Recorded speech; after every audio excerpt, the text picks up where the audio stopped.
ክፍል 31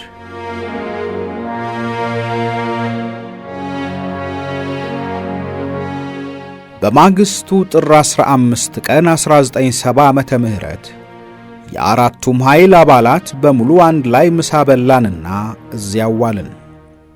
ለጦርነት ወይም ለረጅም ጉዞ ስንዘጋጅ ሁልጊዜም እንደሚደረገው በደንብ እንድንመገብ ለእያንዳንዱ ጋንታ ፍየሎች ተገዝተው ተሰጥተውናል።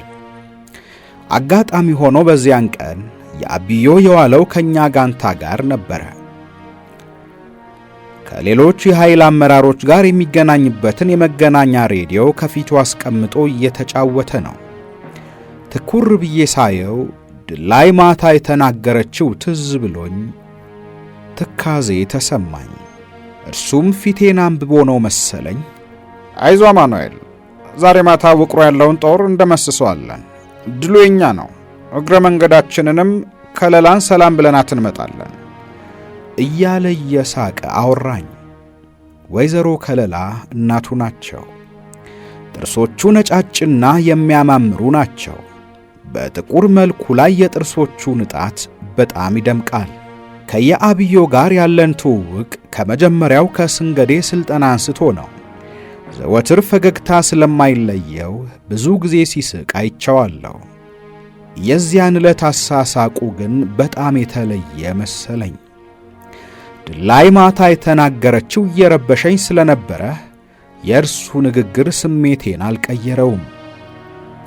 በተለይ አብዮ ወደ ጦር ሰፈር መድቡኝ ብሎ መግባቱ ደስ እንዳላሰኛት ደጋግማ የነገረችኝ አእምሮዬ ውስጥ እያስተጋባ አስቸገረኝ። ከአሁን በኋላ ሁለታችሁንም በሕይወት የማያችሁ አይመስለኝም እያለችና እኔንም ሬሳ ሬሳ ትሸተኛለህ እንዳለች ነበር ያደረችው። የአብዮም በጣም ስለምትወደው በአንድ ቀን በጣም የምትወዳቸውን ሁለት ጓዶች እንዳታጣ ፈርታለች። አሁንም የአብዮ እንደገና ምነው አማኑኤል፣ ዛሬ ልክ አይደለህም፣ ተክዘሃል፣ እንደማትመለስ አውቀሃል መሰለኝ አለኝ። አሁንም ያንን የማይለየውን ፈገግታውን በግማሽ እያሳየኝ፣ የለም የአብዮ ትንሽ ደክሞኝ ነው፣ ሌሊት ስብሰባ ነው ያደርኩት፣ ዛሬ ደግሞ ተረኛ መጋቢዎች ስለሆንን ድካም ተጫጭኖኝ ነው እንጂ ሌላ አይደለም ብዬ ለመሸፋፈን ሞከርኩኝ። ወደ ማምሻው ላይ የአራቱም ኃይሎች አባላት በአንድ ላይ ተሰበሰብን። ጥይት ወደ ካዝና ለመሙላት ጊዜ ስለማይኖር ለእያንዳንዳችን ጥይት የተሞሉ 6 ካርታዎችና 2 ቦምብ ተሰጥቶናል። አንድ ካርታ 30 ጥይት ነው የሚይዘው። ሰለሞንና ወርቁ አጠር ያለ ገለጻ አደረጉልን። ቀጥሎም የየምድቡ ወታደራዊ መሪዎች ድልድላችንን ለመግለጽ መጀመሪያ ህብስቱ ስም ሊጠራ ወረቀት ይዞ ቆመ። አብዛኛዎቻችን በእንደዚህ አይነት አጋጣሚ ካልሆነ በስተቀር ለመገናኘት ስለማንችል በዚህ አጋጣሚ የተገናኘንና የምንተዋወቅ ጓዶች እርስ በእርስ መነጋገር ጀመርን። ለረጅም ጊዜ ተገናኝተን የማናውቅ ደጋግመን እየተቃቀፍን ስንሳሳምና ሰላም ስንባባል ጫጫታ ተፈጠረና ሁካታ ሆነ።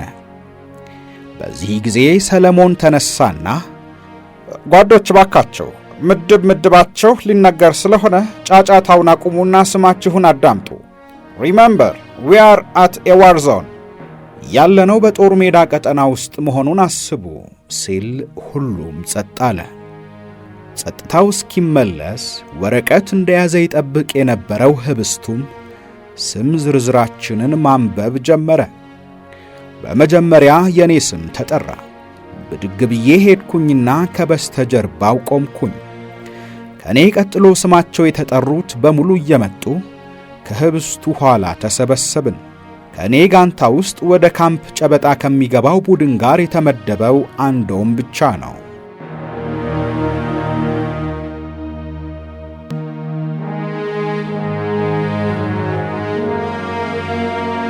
የተሰበሰብንበት ቦታ እንደቆምኩኝ ረዳይ መጣና ጠራኝ። ረዳይ የኃይል 66 የፖለቲካ ኃላፊ ነበረ። ኃይል 66 ደግሞ በውቅሮ አካባቢ የምትንቀሳቀስ ኃይል ነበረች። ወደ ረዳኢ ሲሄድ ምድብህን አውቀኸዋል ብሎ ጠየቀኝ። አዎ ምን ነው አልኩት። በል ቀስ ብለህ ተከተለኝ አለኝ።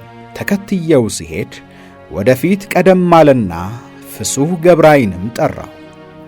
ሁለታችንን ነጥሎ ወስዶ አስቀድመን የምንሄድበት ቦታ ስላለ አሁን እንነሳለን፣ ሰራዊቱም እኛን ተከትሎ ይመጣል ሲል በአብሪነት የተመደቡትን ለብቻቸው ከፊት ተሰልፈው በማየታችን እኔና ፍሱህ ግራ ተጋባን። ረዳኢ ግራ እንደገባን አውቆ እኛ አብሬዎች አይደለንም፣ ነገር ግን ቀድመን ወደ ውቅሮ የምንሄድበት ጉዳይ አለ አለን። እኔም ከመሄዴ በፊት ድላይን ፊቷን እንኳን አይቼ ብሄድ ተመኝቼ ወደ ኋላ ዞሬ በዐይኔ ፈለግኳት፣ ግን አላገኘኋትም። ምንም አማራጭ ስላልነበረኝ ረዳኢና ፍሱህን ተከትዬ መንገዴን ቀጠልኩኝ። ረዳኢና ፍሱህ የኃይል 66 አባላት ስለሆኑ ሁለቱም መንገዱን በደንብ ያውቁታል። ፍሱህ ከፊት፣ ረዳኢ ከመሃል፣ እኔ ከኋላ ሆኜ ለ8 ሰዓታት ያለማቋረጥ ከተጓዝን በኋላ እኩለ ሌሊት አካባቢ ከውቅሮ ከተማ በስተ ሰሜን ምስራቅ በኩል ያለው ተራራ ላይ ደረስን።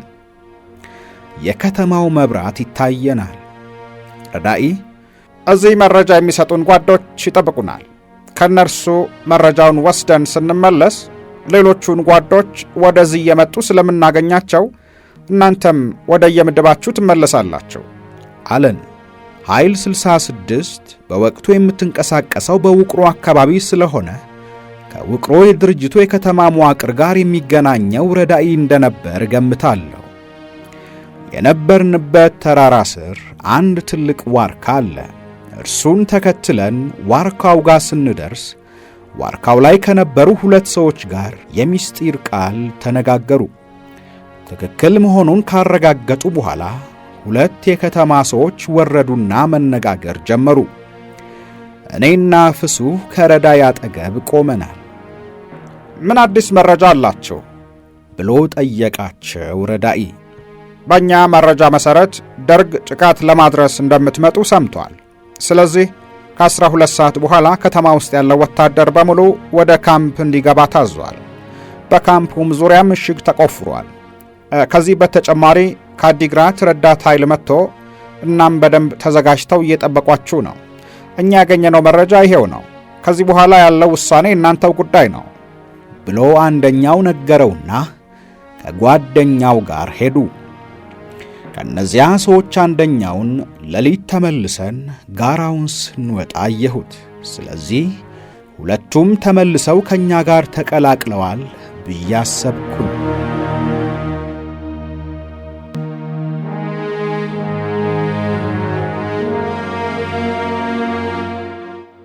በሰማነው መረጃ እኔና ፍሱህ ግራ ገብቶን ተለያየን። ረዳኢም ሁኔታችን ገብቶት ወደኛ ዞር ብሎ ይሄ ተልእኮ የፓርቲውና የሰራዊቱ አመራሮች የወሰኑት ስለሆነ በእኛ ሥልጣን ልንሽረው የምንችለው አይደለም። ስለዚህ የፈለገው ቢሆን መፈጸም አለበት። የሚጠይቀውን መሥዋዕትነት ከፍለንም ቢሆን መግባት አለብን። ስለዚህ አሁን የሰማችሁት ምስጢር ስለሆነ ለማንም ሰው መናገር የለባችሁም አለን። መቼም ድርጅታዊ ምስጢር ነው ብለን እሺ ብንልም እኔም ፍሱህም ደስ አላለንም። ነገር ግን ከመታዘዝ ውጪ በእኛ አቅም ምንም የምናደርገው ነገር ስለሌለ አይዞህ ተባብለን ተቃቀፍንና እርስ በእርሳችን ለመበረታታት ሞከርን። ስንመለስ እኔ ድል ላይ የተናገረችው ነገር በሐሳቤ እየመጣ አስጨነቀኝ። ያለችው እውነት ሊሆን ነው እያልኩ አሰላስላለሁ። ምክንያቱም ጠላት ቀድሞ ተዘጋጅቶ እየጠበቀን የግድ መፈጸም አለበት በመባሉ አደጋው ከፍተኛ እንደሚሆን ተሰምቶኛል። ብዙም ርቀት ሳንሄድ ከጥቂት ደቂቃዎች በኋላ ከሰራዊቱ ጋር ተገናኘንና ሦስታችንም ወደ የምድባችን ገባን። እኔና ፍሱህ ምድባችን በህብስቱ ከሚመራው ዋና አጥቂ ቡድን ውስጥ በመሆኑ አንድ ላይ ነው የገባ ነው። ዞር ብዬ ረዳኢን ሳየው ከሆኑ ሰዎች ጋር ይነጋገራል። ማንነታቸውን ግን ለመለየት አልቻልኩም። ለአመራሩ ወይም ለዚያ ጦርነት ዋና መሪ ለወርቄ መንገርና ያለ መንገሩን አላወቅኩም። ፍሱህ ገብራይ ዛሬም በሕይወት አለ። ከአመራሩ ብዙዎቹ ዛሬ በሕይወት መኖራቸውን አውቃለሁ። ረዳይን ግን ከዚያ ጊዜ በኋላ አግኝቼው አላውቅም።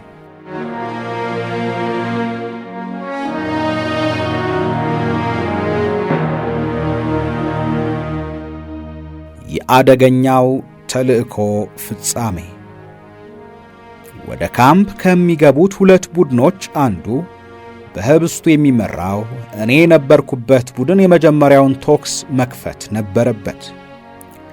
ጋራውን ተከትለን ከጦር ሰፈሩ በስተደቡብ በኩል አሸምቀን ወደ ካምፑ መጠጋት ጀመርን። በተሰጠን መመሪያ መሠረት የካምፑ ዘቦች አጥሩ ዙሪያ ባሉ የጥበቃ ቦታዎች እንደሚገኙ አውቀናል። እቅዳችን ወደ አጥሩ ተጠግተን ቦምቦች ወደ ውስጥ እንድንወረውርና አከታትለን በቀላል መሳሪያ ማጥቃት ነበረ። በየአብዮ የሚመራው ቡድን ከካምፑ በቀኝ በኩል ይገባል። ከካምፑ በስተጀርባ በሚገኘው ጣሊያን በሠራው ግንብ ላይ ወጥተው በመትረየሶች ሽፋን የሚሰጡን የተወሰኑ መትረየስ ተኳሾች በሁለት በኩል ተመድበዋል። ወደ ጦር ካምፑ ለመጠጋት ዳገቱን ወጥተን ስንጨርስ ግን ከካምፑ ውጪ ሆነው ወዲያና ወዲህ እያለ የሚጠብቅ አንድ ዘብ ተመለከትን። በነበርንበት ተኛንና ለመተኮስ የህብስቱን ትዕዛዝ መጠባበቅ ያዝን። ትንሽ እንጠጋ፣ አሁን አትተኩሱ አለን ህብስቱ። ትንሽ ተጠጋን። በካምፑ መግቢያ ላይ ደግሞ ሌላ ጠባቂ እንዳለ አየን። ከዚያ በላይ ከተጠጋን ልንታይ እንችላለን በሚል በከፍተኛ ጥንቃቄ ነበረ ጥቂት በጥቂት የምንጠጋው። ህብስቱ የእጅ ቦምብ መወርወር እስከምንችልበት ርቀት ድረስ በጥንቃቄ እንድንጠጋ ነገረን። በሌላ ጊዜ ዋርድያ የሚቆመው ካምፕ ውስጥ አጥር ላይ ባለ የጥበቃ ማማ ላይ ነበረ።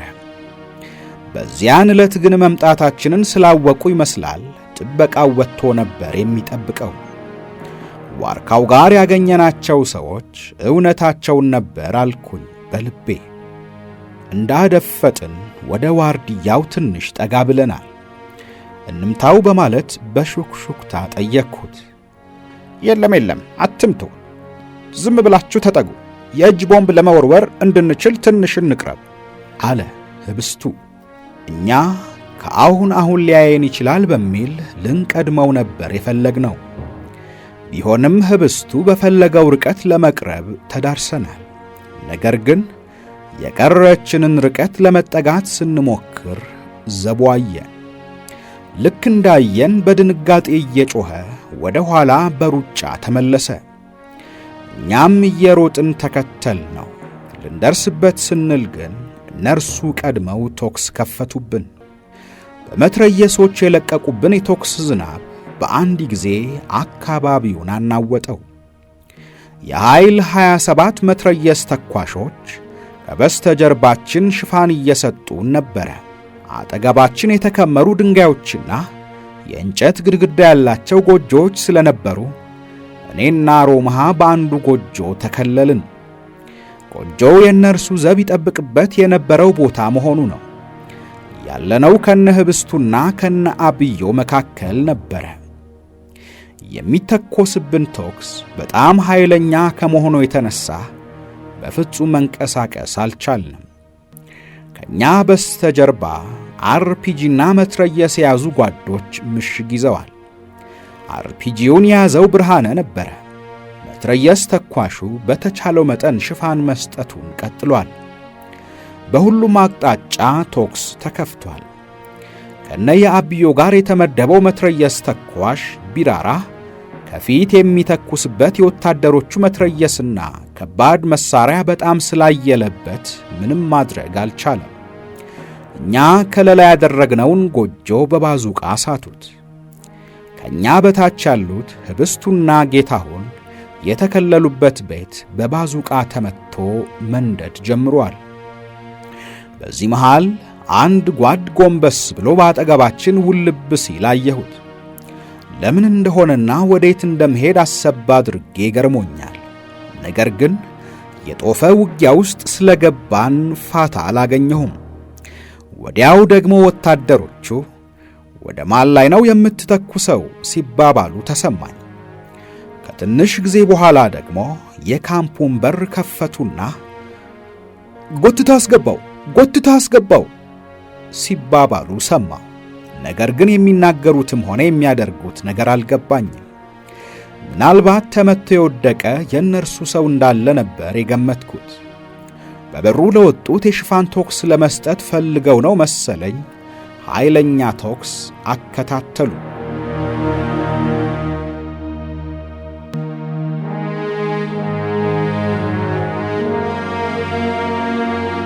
እኔና ሮምሃ በቀኝና በግራ በኩል ሆነን ስንታኮስ የነበረበት ጎጆ ቤት በብዙ ጥይቶች ተመታ።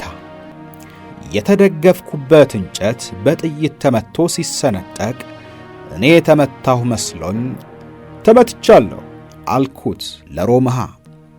ምንህን ነው የተመታኸው አለኝ። እልፍ ብዬ በጨረቃ ላይ ያለመመታቴን አወቅኩኝና እንጨቱ ሲመታ የተመታው መስሎኝ ነው እንጂ አልተመታሁም፣ አይዞህ አልኩት። ከነበርንበት ቦታ ወደፊት ለመግፋት ብናስብም ለመንቀሳቀስ ስላልቻልን የግድ ቦታ ቀይረን የተሻለ ምሽግ መያዝ ነበረብን። በጎናችን በኩል በነበሩት የተከመሩ ድንጋዮች ጀርባ መሽገን ለመታኮስ ወሰንን። መጀመሪያ እኔ ልሄድና አንተ ሽፋን ስጠኝ አልኩት። ሮምሃ ግን ቦታው ለኔ ስለሚቀርብ መጀመሪያ እኔ እሄዳለሁ፣ አንተ ሽፋን ስጠኝ አለና ለመሄድ ተዘጋጀ። እሺ ብዬ ሽፋን ሰጠሁት። ድንጋይ ጀርባ መሽጎ እኔ ወደ እርሱ ልሄድ ስዘጋጅ ሽፋን ሊሰጠኝ ቀና ብሎ ሲተኩስ ወደ አፉ አካባቢ ተመታና ብሎ አንዴ ድምፅ ብቻ አሰምቶ ወደቀ። ሮምሃ እውነተኛ ስሙ ሀድጉ ለማ ነበረ። ሮምሃ እያልኩ ደርሼ ሳየው ሕይወቱ አልፋለች። እኔ በግራ በኩል ሆኜ የእርሱ ሬሳ በቀኜ ወድቆ የሚዘንብብኝን ቶክስ ለማሳለፍ ጎንበስ ብዬ ጠብቃለሁ። መሞቱን ልቤ መቀበል አልቻለም። የተኮስኩ በየመሃሉ በእጄ እየነቀነቅኩት ሮምሃ እላለሁ። እርሱ ግን አይመልስልኝም። ወዲያውኑ ነበር የተሰዋው። የሚዘንብብኝን ቶክስ ለማሳለፍ ጎንበስ ብዬ ስጠብቅ ብርሃነ የያዘውን አርፒጂ አነጣጥሮ ሲተኩስ ሳተ። ለሁለተኛ ጊዜ አነጣጥሮ ሲተኩስ ደግሞ ግንቡን መታው። አርፒጂ ከባድ መሳሪያ ስለሆነ ግንቡን ሲመታው ደንግጠው ለትንሽ ጊዜ ተኩሳቸውን አቆሙ። ብርሃነ የተሰጠው 4 የአርፒጂ ጥይት ሲሆን የምትጠቀምበት 2ቱን ጥይት ብቻ ነው ተብሏል። እናም ከሁለተኛው በኋላ አልተኮሰም። ስለዚህ አርፒጂውን ለረዳቱ ሰጥቶ የሮምሃን ክላሽ አንስቶ መታኮስ ጀመረ። መኮንንን ጠራሁና እርዳታ እንዲሰጡን ወደ ኋላ ተመልሶ ለነ ድላይና ለነ ወርቁ እንዲነግር ላኩት። ከእነርሱ ጋር የነበረው ሐጎስ ማንጁስ አብሮኝ መከላከል ጀመረ። ሐጎስ ማንጁስ የአዲግራት ልጅ ነው። በጣም ጎበዝ ተዋጊ ሲሆን በእኔ ቦታ ኃይል 500 ተመድቦ ከሌላ ኃይል የመጣው የውቅሮን ካምፕ ለማጥቃት ስንዘጋጅ ነበረ። ከእኔም ጋር የተገናኘነው ያን ቀን ነው። በመጨረሻም ወደ ቤጌ ምድር ተመድቦ ሄዶ ድብ ባህር ላይ ተሰዋ። ካምፕ ውስጥ ያሉት ወታደሮች ከካምፑ ወጥተው ለማጥቃት መሞከር ጀመሩ። በነበርንበት ቦታ ሆነን በጣም ስለተኮስንባቸው መውጣት አቃታቸው። የመኮንን መልእክት ምላሹ ስለዘገየብን ሌላ ሰው እንደገና ወደ እነ ወርቁ ላክን። አርፒጂውን ልንጠቀምበት ስለማንችል ብርሃነ ወደ ኋላ ይዞት ሄደ። አንዶም ደግሞ ከኛ በስተግራ ወደ ነበሩት ወደ እነ ግዳይ ጨጓርጋ ሊሄድ ሲል አንገቱን በጥይት ተመታና ወደቀ፣ ግን አልሞተም። ጌታሁን የግራ እጁን በከባድ መሳሪያ ጥይት ተመትቶ እጁ ተንጠልጥሎ ሊወድቅ ምንም አልቀረውም። በዚህ ተኩስ መካከል ከመግቢያው አጥር ላይ መትረየስ የሚተኩሰው ወታደር ምንም አላንቀሳቅስ አለንና በጣም አስቸገረን። እኛ በዚህም በዚያ ብንል ምንም ልናደርገው አልቻልንም። እነ ህብስቱ የተከለሉበት ቤት በባዙቃ ተመትቶ እንደተቃጠለ ህብስቱን ከቃጠሎ ቦታ ወደፊት ሲሄድ አይቼዋለሁ። ነገር ግን በዚያው እንደሄደ ቀርቷል። አብረውት የነበሩት ጌታሁንና አንዶም ተመተው ቆስለዋል። ግደይ ጨጓርና ፍሱህ የቆሰሉትንና ራሳቸውን እየተከላከሉ እየተታኮሱ ናቸው። ብርሃነ የሮምሃን ክላሽ ይዞ ሊረዳቸው ወደ እነርሱ ሄደ። የተመቱና የተሰዉቱን ለማውጣት እነ ድላይን እንዲጠራ የተላከው ጓድ አልቀዋል ብሎ ሳያስደነግጣቸው አልቀረም መሰለኝ። እነ ድላይ ከበስተኋላችን ኃይለኛ ተኩስ እየተኮሱ መጡ። ተኩሱ ኃይለኛ ከመሆኑ የተነሳ እኛ እንኳን ቀና ለማለት ሳንችል እንዳጎነበስን ነበር አጠገባችን የደረሱት። ድላይ የበረረች ወደ እኔ መጣችና አንተ ደህና ነህ? ተርፈሃል? ምንም አልሆንክም? ብላ ጠየቀችኝ። እኔ ደህና ነኝ። ሮምሃን ጌታሁንንና አንዳንድ የቆሰሉ ጓዶችን እንድናወጣ ነው ያስጠራሁሽ አልኳትና እኔ የሮምሃን ሬሳ ተሸክሜ ለመሄድ ተነሳሁ። ሮምሃ ስሸከመው በአፍና በአፍንጫው ብዙ ደም ፈሰሰውና ከፀጉር እስከ እግሬ ደም በደም ሆንኩኝ። ተሸክሜው ትንሽ እንደሄድኩኝ ብርሃን አየኝና ተቀበለኝ።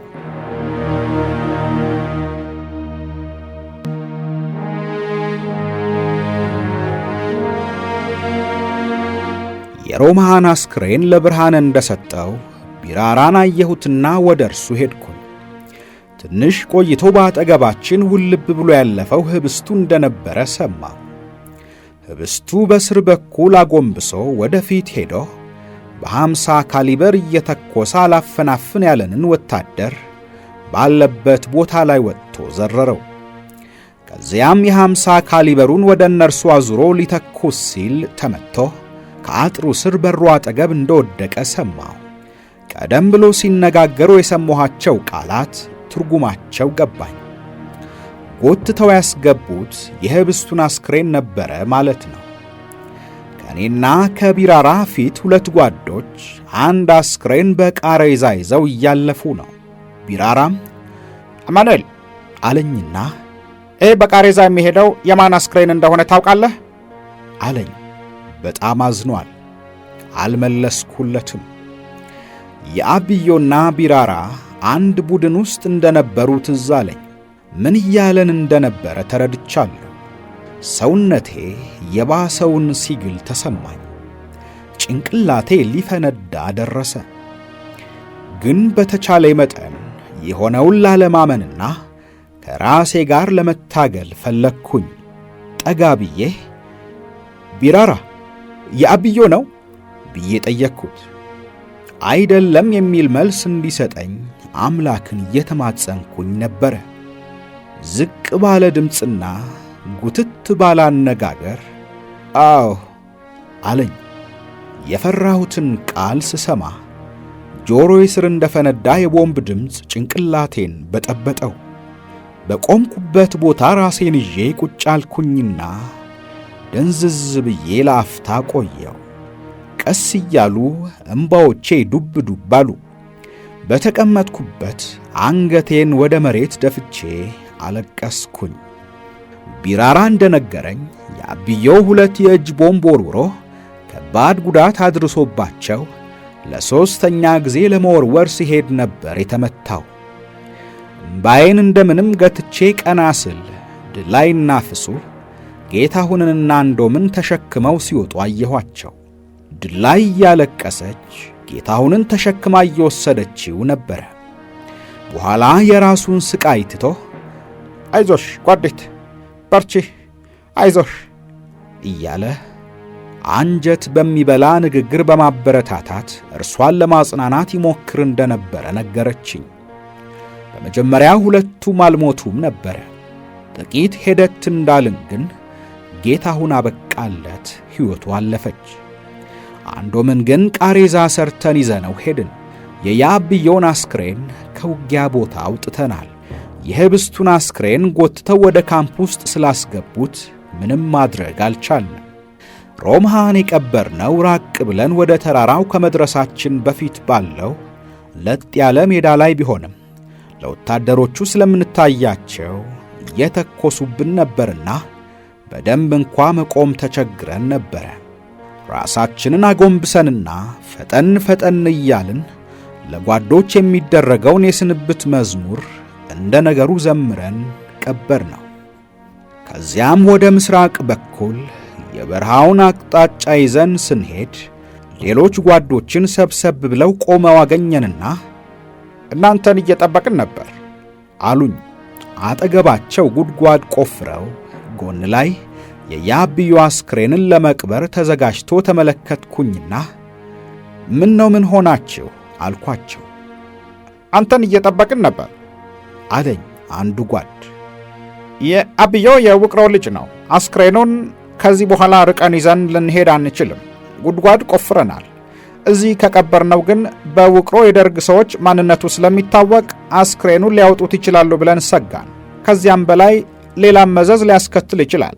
ይሄ ደግሞ ለቤተሰቦቹ ለዘመዶቹና ለሚያውቁት ሁሉ ጥሩ አይደለም። ስለዚህ ምን እንደምናደርግ ቸግሮናል አለ። ቀጠለና አስክሬኑ እንዳይታወቅ አንገቱን ቆርጠን እንውሰድ የሚል ሐሳብ መጥቶ ነበረ።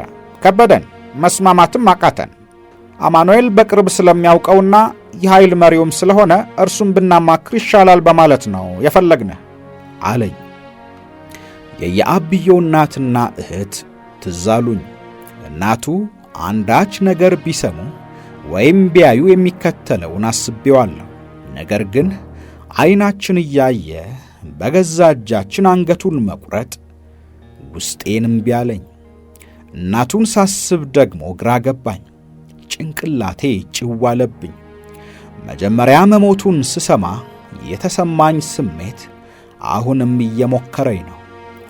የፈለገው ይምጣ ብዬ በፍጹም አንገት መቁረጥ አይደረግም፣ እንዲሁ እንዳለ ቀብረነው መሄድ ነው የሚሻለው አልኩና ከስሬ ወደ ተንጋለለው የየአብዩ አስክሬን በርከክ አልኩና ተመለከትኩት።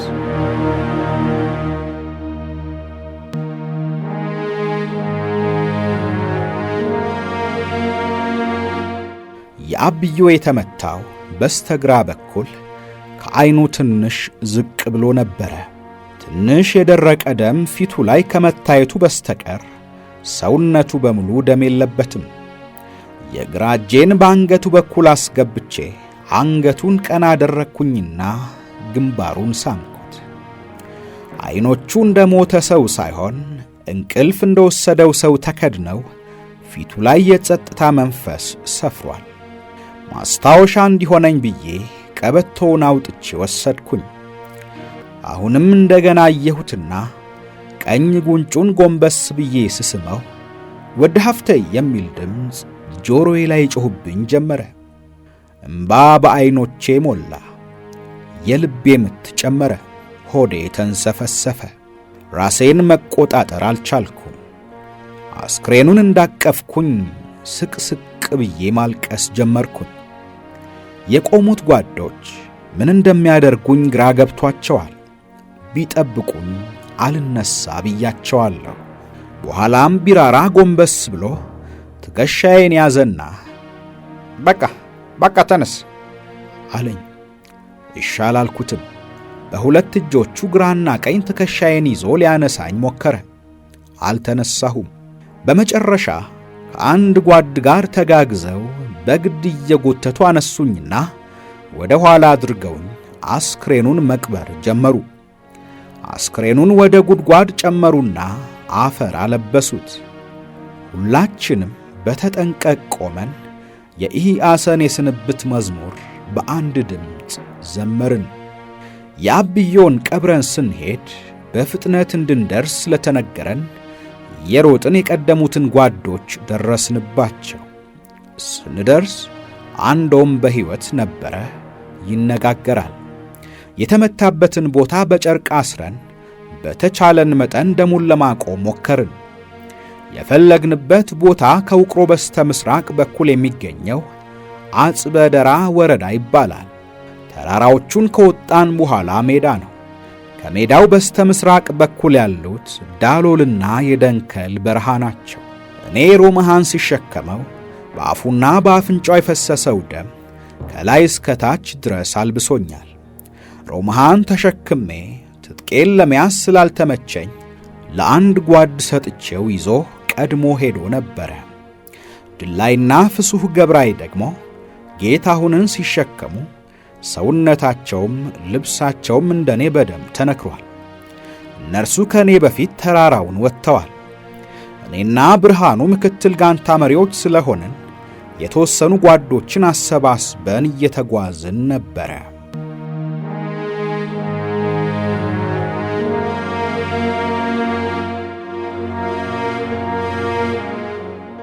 ውድ የኢትዮ ሜዳ ቤተሰቦች የአሲምባ ፍቅር መጽሐፍ ትረካ ክፍል 31 አብቅቷል። በቀጣይ ክፍል 32ን ይዘንላችሁ እንቀርባለን። ውድ ቤተሰቦቻችን ቻናላችንን ሰብስክራይብ፣ ላይክ፣ ሼር እንድታደርጉ ሐሳብና አስተያየቶቻችሁንም እንድታጋሩን በአክብሮት እንጠይቃለን።